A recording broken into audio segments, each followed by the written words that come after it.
Well, you spoke several times before about ideological subversion. That is a phrase that I'm afraid some Americans don't fully understand. When the Soviets use the phrase ideological subversion, what do they mean by it? Ideological subversion is the process which is legitimate, overt, and open. You can see it with your own eyes. All you have to do, all American mass media has to do, is to unplug their bananas from their ears, open up their eyes, and they can see it. There is no mystery. There is nothing to do with espionage. I know that espionage intelligence gathering looks more romantic. It sells more deodorants through the advertising, probably. That's why your Hollywood producers are so crazy about James Bond type of thrillers. But in reality, the main emphasis of the KGB is not in the area of intelligence at all. According to my opinion and opinion of many defectors of my caliber, only about 15% of time, money, and manpower is spent on espionage as such. The other 85% is a slow process which we call either ideological subversion or active measures, активные мероприятия in the language of the KGB, or psychological warfare.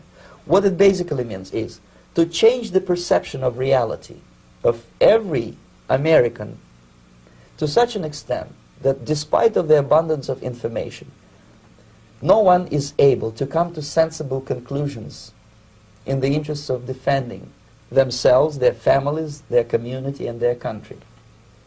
It's a great brainwashing process which goes very slow, and it's divided in 4 basic stages. The first one being demoralization. It takes from 15 to 20 years to demoralize a nation. Why that many years? Because this is the minimum number of years which requires to educate one generation of students in the country of your enemy, exposed to the ideology of the enemy. In other words, Marxism-Leninism ideology is being pumped into the soft heads of at least 3 generations of American students without being challenged or counterbalanced by the basic values of Americanism, American patriotism. The result you can see. Most of the people who graduated in the 60s, dropouts or half-baked intellectuals, are now occupying the positions of power in the government, civil service, business, mass media, educational system. You are stuck with them. You cannot get rid of them. They are contaminated. They are programmed to think and react to certain stimuli in a certain pattern. You cannot change their mind, even if you expose them to authentic information, even if you prove that white is white and black is black, you still cannot change the basic perception and the logic of behavior. In other words, these people, the process of demoralization is complete and irreversible. To get rid society of these people, you need another 20 or 15 years to educate a new generation of patriotically minded and common sense people who would be acting in favor and in the interests of United States society.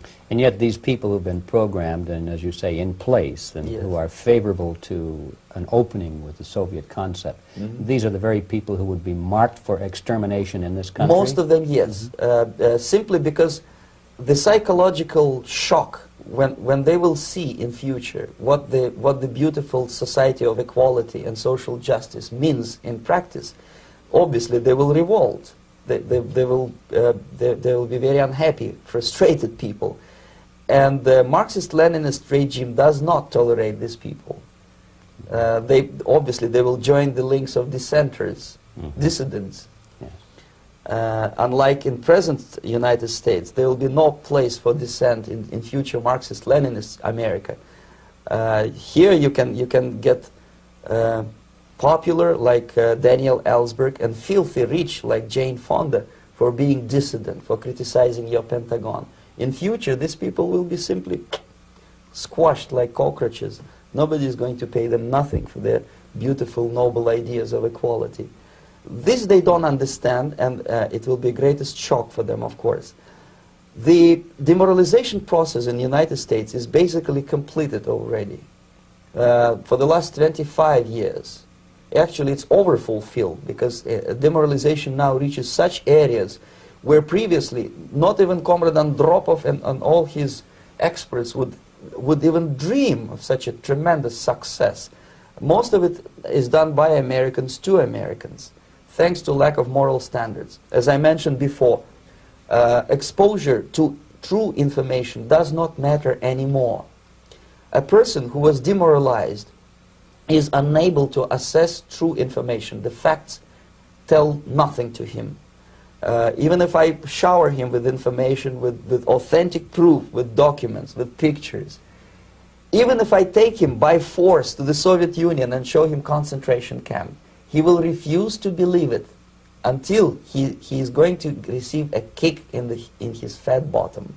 When a military boot crashes his, then he will understand, but not before that. That's the tragic of the situation of demoralization. So basically America is stuck with demoralization, and unless, even if you start right now, here, this minute, you start educating new generation of Americans, it will still take you 15 to 20 years to turn the tide of ideological perception of reality back to normalcy and patriotism. The next stage is destabilization. This time, subverter does not care about your ideas and the patterns of your consumption. Whether you eat junk food and get fat and flabby, it doesn't matter anymore.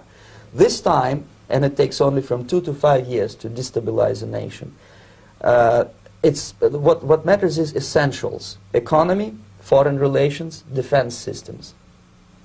And you can see it quite clearly that in some areas, in such sensitive areas as defense and economy, the influence of Marxist-Leninist ideas in the United States is absolutely fantastic. I could never believe it 14 years ago when I landed in this part of the world, that the process will go that fast. The next stage, of course, is crisis. It may take only up to 6 weeks to bring a country to the verge of crisis. You can see it in Central America now. And after crisis, with a violent change of power, structure, and economy, you have so-called the period of normalization. It may last indefinitely. Normalization is a cynical expression borrowed from Soviet propaganda. When the Soviet tanks moved into Czechoslovakia in '68, Comrade Brezhnev said, "Now the situation in brotherly Czechoslovakia is normalized." This is what will happen in the United States if you allow all these schmucks to bring the country to crisis, to promise people all kind of goodies and the paradise on earth, to destabilize your economy, to eliminate the principle of free market competition, and to put a big brother government in Washington, D.C., with benevolent dictators like Walter Mondale, who will promise lots of things, never mind whether the promises are fulfillable or not. He will go to Moscow to kiss the bottoms of new generation of Soviet assassins, never mind. He will create false illusions that the situation is under control. Situation is not under control. Situation is disgustingly out of control. Most of the American politicians, media, and educational system trains another generation of people who think they are living at a peacetime. False. The United States is in the state of war, undeclared total war against the basic principles and the foundations of this system. And the initiator of this war is not Comrade Andropov, of course. It's the system. However ridiculous it may sound, the world communist system or the world communist conspiracy, whether I scare some people or not, I don't give a hoot. If you are not scared by now, nothing can scare you. But you don't have to be paranoid about it. What actually happens now, that unlike myself, you have literally several years to live on unless the United States wake up. The time bomb is ticking. With every second, the disaster is coming closer and closer. Unlike myself, you will have nowhere to defect to, unless you want to live in Antarctica with penguins. This is it. This is the last country of freedom and possibility. Okay, so what do we do? What is your recommendation to the American people? Well, the immediate thing that comes to my mind is, of course, There must be a very strong national effort to educate people in the spirit of real patriotism, number one. Number two, to explain them the real danger of socialist, communist, whatever, welfare state, big brother government.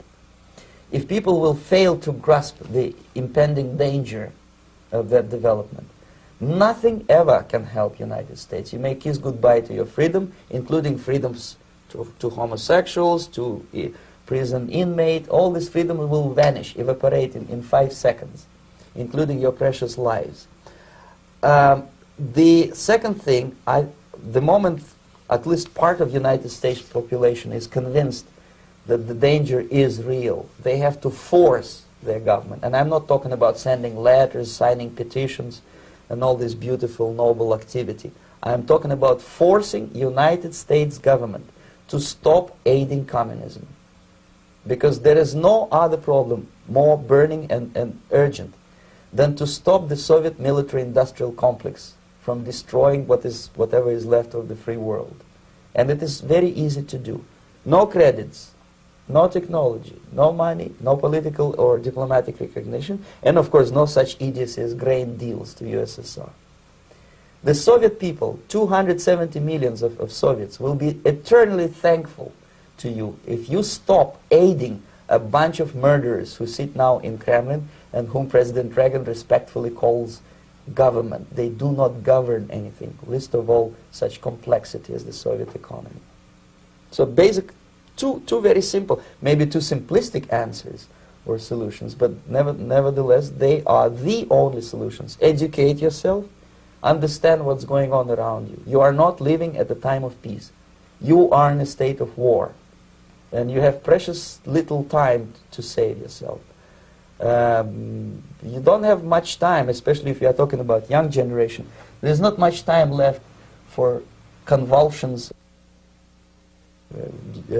to the beautiful disco music. Very soon it will go, just overnight. If we are talking about capitalists or wealthy businessmen, I think they are selling the rope on which they will hang very soon. If they don't stop, if they cannot curb their unsettled desire for profit, and if they keep on trading with the monster of the Soviet communism, they are going to hang very soon. And they will pray to be killed, but unfortunately they will be sent to Alaska probably to manage industry of slaves. It's simplistic. I know it sounds unpleasant. I know Americans don't like to listen to things which are unpleasant. But I have defected not to tell you the stories about such idiocy as microfilm, James Bond type espionage. This is garbage. You don't need any espionage anymore. I have come to talk about survival. It's a question of survival of this system. You may ask me, what is it in for me? Survival, obviously, because unlike, as I said, I am now in your boat. If we sing together, we'll sing beautifully together. There is no other place on this planet to defect to.